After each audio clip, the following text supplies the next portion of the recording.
boleh makan terus ni. Kita boleh makan terus. Ni boleh ambil ni. Ni macam ni kan.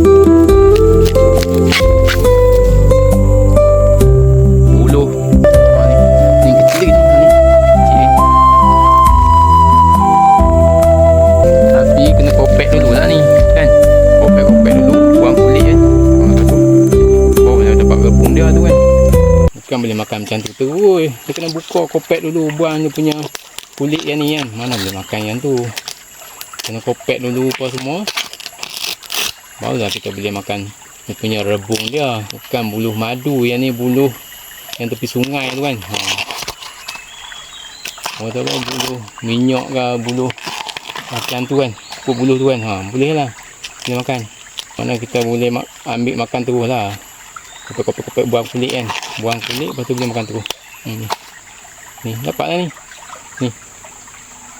Dapat satu. Semoga bermanfaat. Jumpa lagi. Bye bye.